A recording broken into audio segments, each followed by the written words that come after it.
A soft hum resonated through the polished titanium floors of the astronomad, its bioluminescent ceiling panels shimmering like distant nebulae. Students in form-fitting uniforms drifted along the main thoroughfare of the interstellar cruiser, each representing a different corner of the Orion sector. Here, the galaxy's most promising young minds studied xenobiology, astroengineering, and interspecies diplomacy. Except for one. Joran stood awkwardly at the edge of the crowd, palms pressed flat against the cool grate of a wall panel. At DU, 19 standard cycles. He was one of the youngest exchange cadets ever accepted from Earth's fledgling space program. His dark hair, slightly unruly, contrasted sharply with the immaculate white of his uniform tunic. Around him, three figures took up more space than even the widest gravtram could hold. Zalex towered over Joran, muscles rippling beneath neon green hair that glowed faintly in the corridor's light. His violet eyes narrowed in amusement. "Earthlings," he jeered, voice low enough that only Joran could hear. "You call that a home?" Fergak, whose carapaced exoskeleton was a mottled jade, clicked her mandibles in disdain. A few scales along her throat shimmered as she hissed, "They say Terrans are cute. I say they're underfed." Thelix, lean and long-limbed, his arms folded casually, offered only a disinterested shrug, a gesture that felt a dozen shades colder than any outright insult. Joran's heart thudded painfully against his ribs. He had prepared for cultural misunderstandings, for language barriers, even for xenobiology quizzes in the dead of night, but never for this. He swallowed, cheeks flushing a shade of red he hadn't thought possible in 0G before he could muster a reply. A melodic chime echoed down the corridor. Professor Xylo floated into view, her silvery blue skin glowing gently. Her eyes, two soft spirals of emerald light, swept the trio with gentle reproach. "Cadets," she intoned, voice carrying the weight of both authority and warmth. "We will learn from one another, not diminish each other." Zalex scoffed but fell silent. Mergak lowered her mandibles with a rueful snap. Thelix's limbs uncurled as he cast Joran one last cool glance before drifting onward. Joran exhaled, unsure whether to feel relief or humiliation. He trailed behind for the rest of the day's rotations, quantum propulsion theory, zero-gravity martial drills, and finally xenolinguistics, but every glance from his peers felt heavy with curiosity or contempt.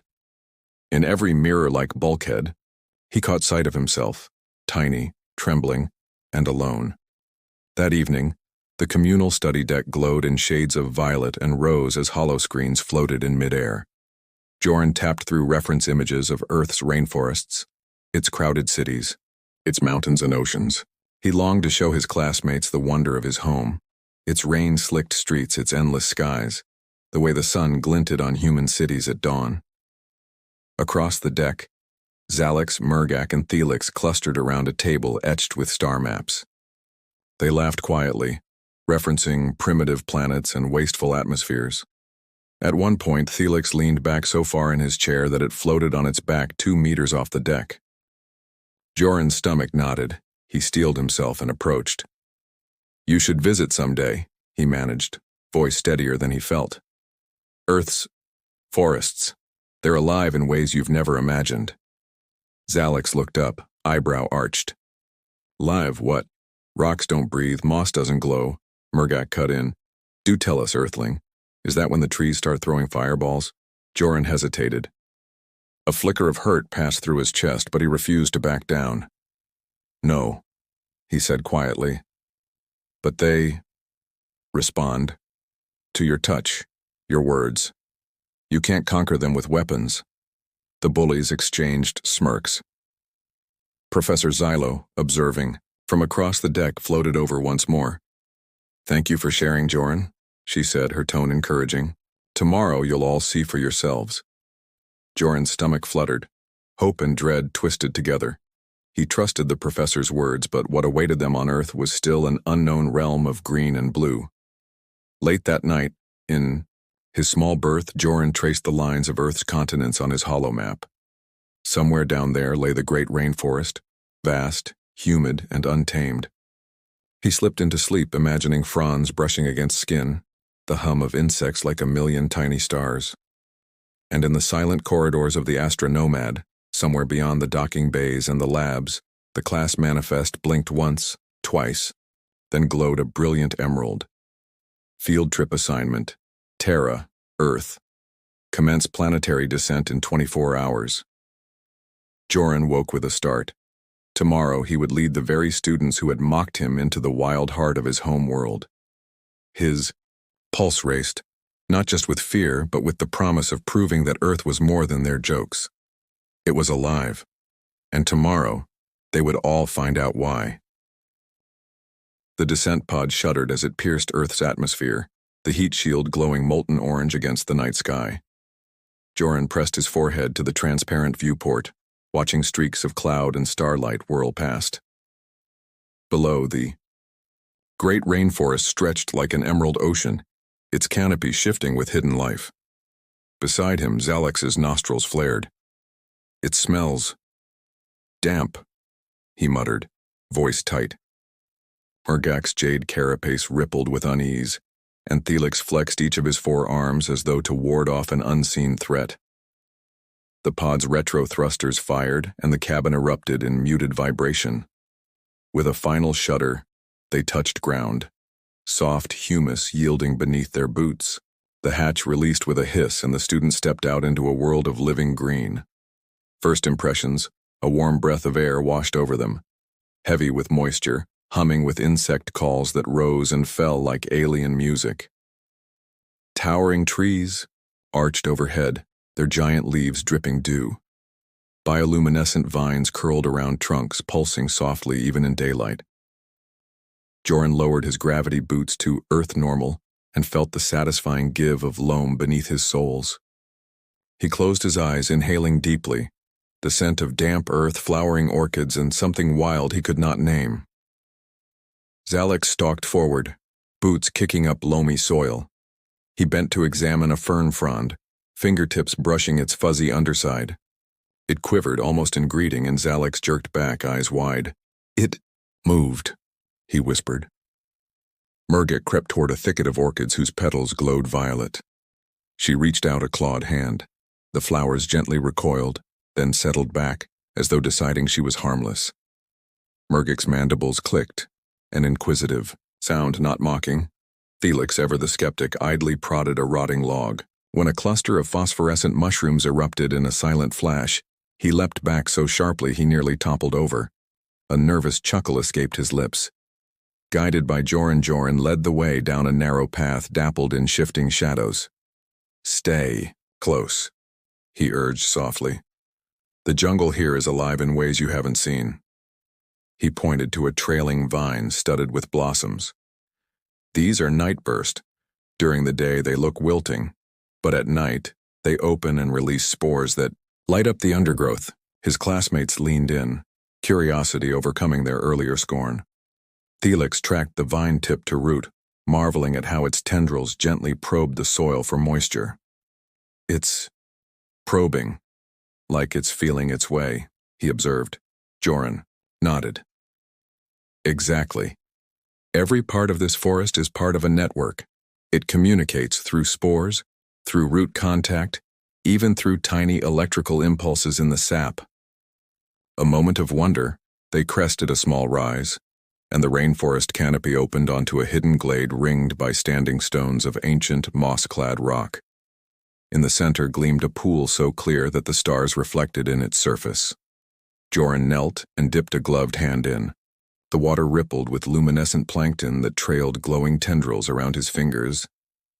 Mergak knelt beside him and let a single droplet fall onto her carapace. It spread across her shell in soft blue tendrils before being absorbed.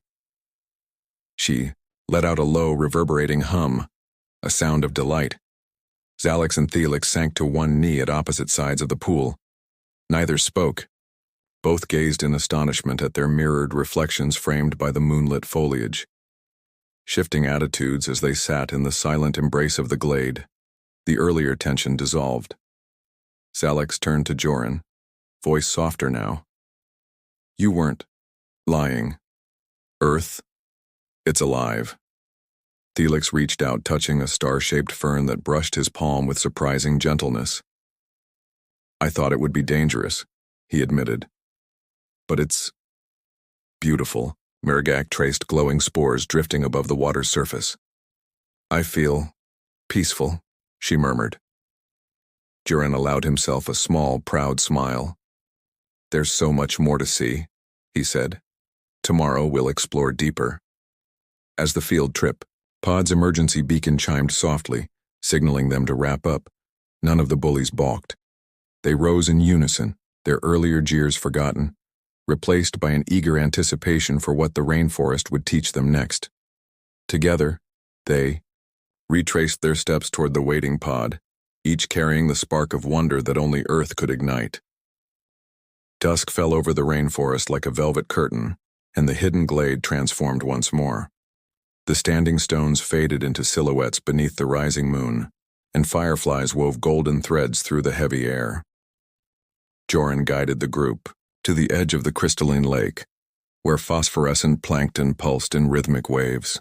He set down camp beside the smooth stones, an orderly ring of low-energy tents and a single flickering camp lamp.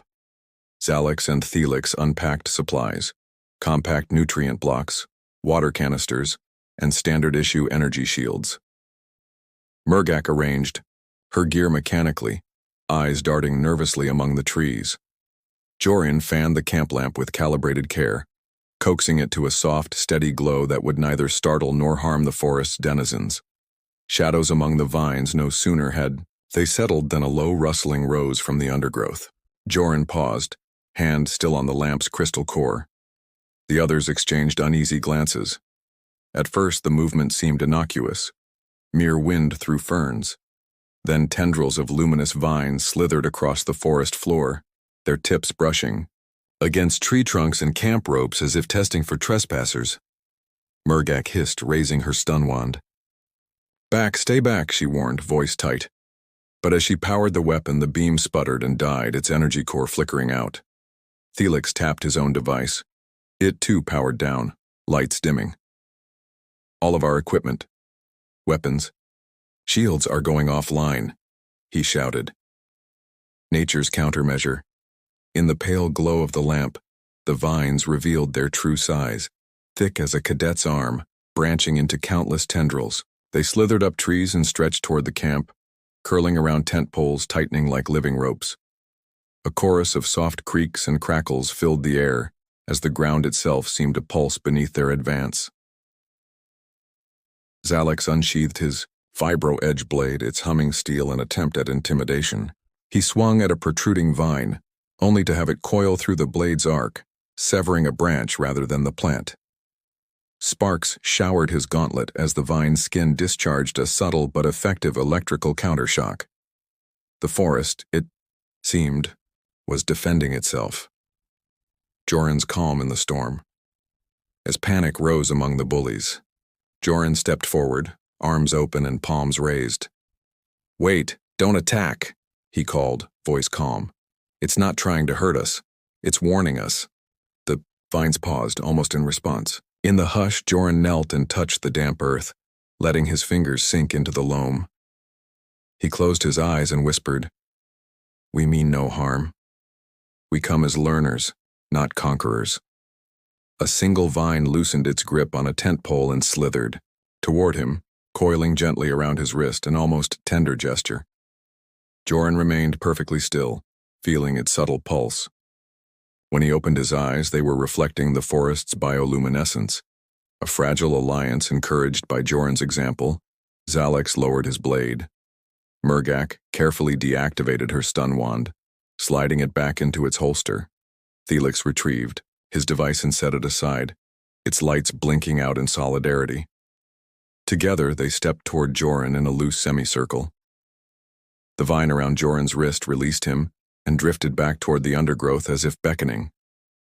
More tendrils reached out, brushing Zalex's boot and Thelix's hand in gentle exploratory touches. Even Murgak felt a vine curl around her shoulder in what felt like a quiet greeting. In that moment, they understood.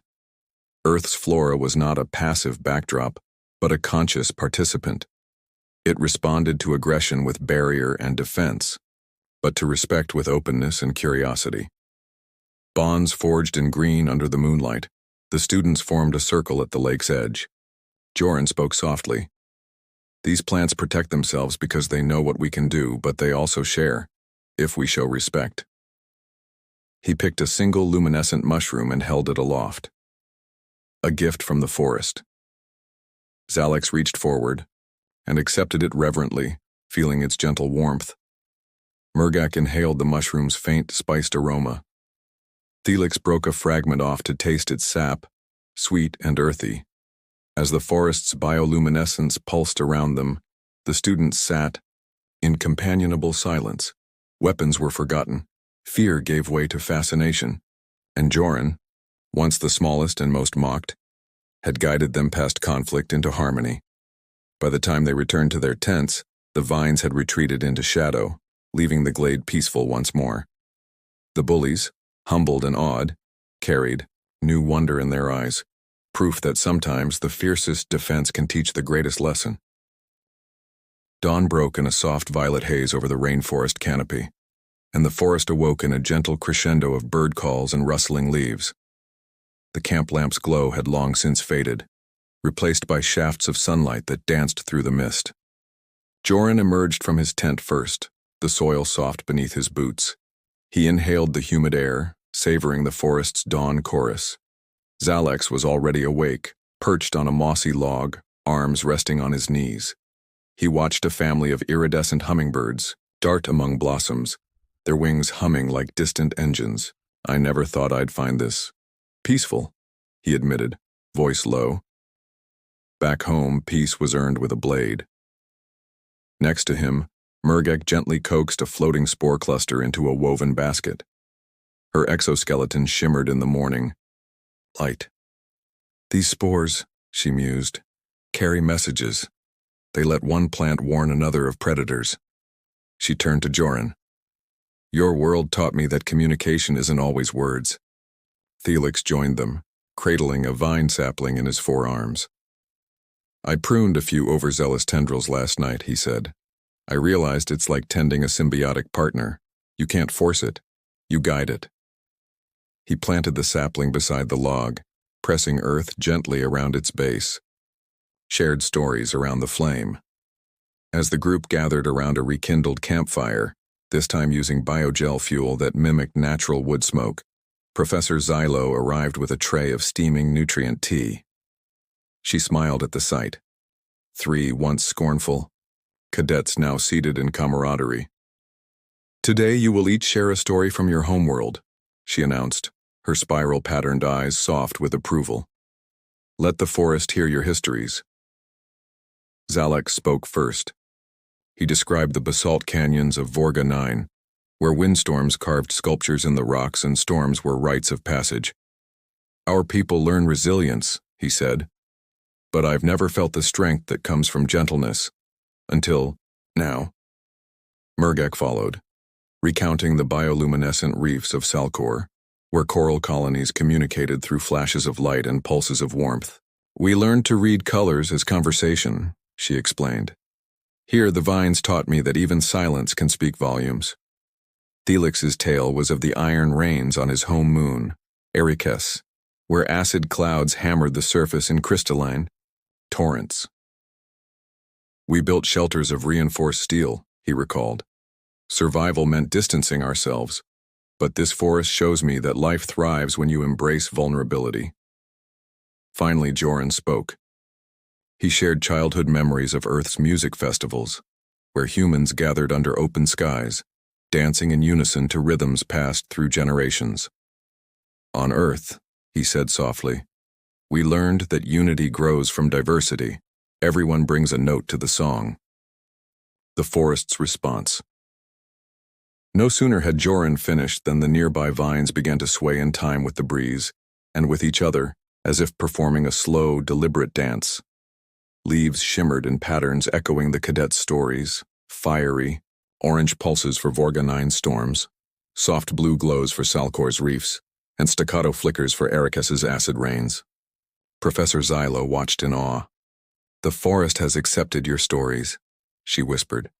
It weaves them into its own narrative. The students rose together and joined the living dance. Zalex touched a vine that arched to meet his palm, guiding it into a sweeping arc. Murgak hummed a lone note that sent ripples through a cluster of fungal blossoms.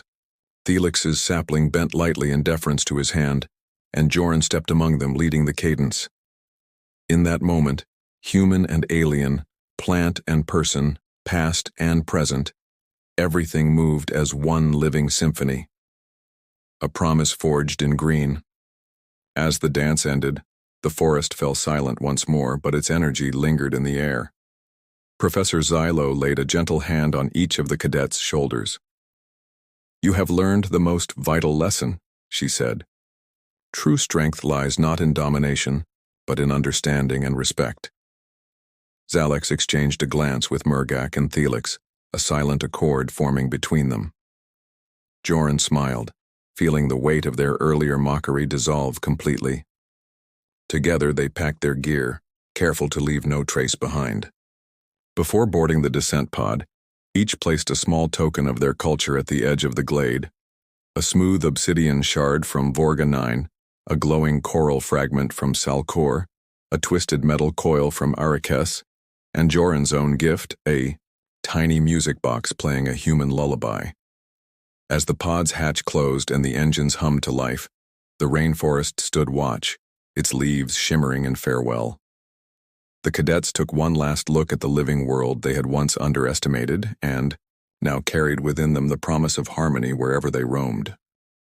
The descent pod's pressure doors hissed open as the Astra Nomad's docking clamps released. Fresh metal panels gleamed overhead, and the recycled air smelled of engine burn and recycled nutrients, a far cry from the living breath of Earth's rainforest. Joran led his classmates down the narrow corridor toward the main hangar, each step a return from wonder to routine. Zalex strode beside him, shoulders squared as if carrying a new weight. "I'll never look at a planet the same way," he said quietly. "Back home we scorned weak worlds. Now I see strength in every leaf and vine." Murgak's mandibles clicked in agreement. "I kept a vial of those luminescent spores," she said, producing a small sealed ampule. "I want to study how they transmit messages, and maybe use them to warn colonies about ice storms." Felix, ever thoughtful, cradled Joran's music, box in his forearms. Its gentle lullaby tinkled between them. On Arakes, storms came without warning. "I'd give anything for a spore-based early alert." He smiled at Joran. "You've given us more than a lesson. You've given us tools." A new chapter at the Academy. In the weeks that followed, the Academy's corridors buzzed with talk of the Earth field trip. Professor Xylo convened a special assembly. Cadets from every sector gathered to hear the returnees' reports. Holographic projections of bioluminescent vines and glowing ferns filled the chamber, while Joran narrated the rainforest's living intelligence.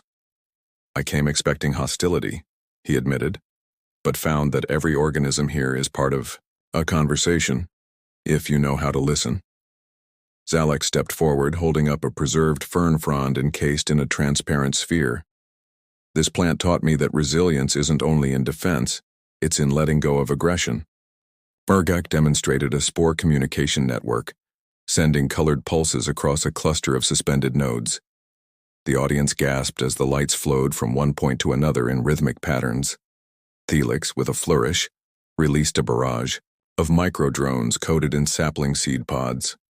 They drifted upward, scattering seeds that would one day become a greenhouse grove on the Astra Nomad itself. Bridges between worlds' word of Earth's living lessons spread across the sectors. Ambassadors requested envoys. Xenobiologists sought Joran's guidance. On the Academy's newest research wing, a joint Vorga 9 Earth consortium began engineering spore-based warning systems for volcanic activity. Salcor scholars arrived to compare coral light signaling with Earth's fungal networks. Back in the student quarters, Zalex, Murgak, Felix, and Joran formed an unofficial council. They met beneath a cluster of bioluminescent algae tanks, gifted by Salcor, and planned future field trips to Vorga 9's canyon storms, to Salcor's glowing reefs, to Arakes's iron downpours. Earth would be their first chapter of many. The promise of tomorrow, One quiet evening, Joran stood at the observation deck, gazing at the pale blue dot of Earth rotating slowly below. Zalix joined him, offering a sidelong grin. "Ready for another trip?" he asked. Joran nodded, heart full. Anywhere, together. Murgak and Thelix appeared at the rail, each bearing a small gift, a petri dish of engineered spores, a shard of Arrakis steel etched with Earth's constellation map. They placed the gifts at Joran's feet, symbols of mutual respect and shared discovery. As the astronomad slipped back into the star lanes, the students watched Earth recede. A living world that once had been the punchline of their jokes, now, the cradle of their greatest lessons. And somewhere in the forest the vines pulsed softly as if whispering farewell, and promising that wherever these cadets traveled next, they would always carry Earth's heartbeat in their veins.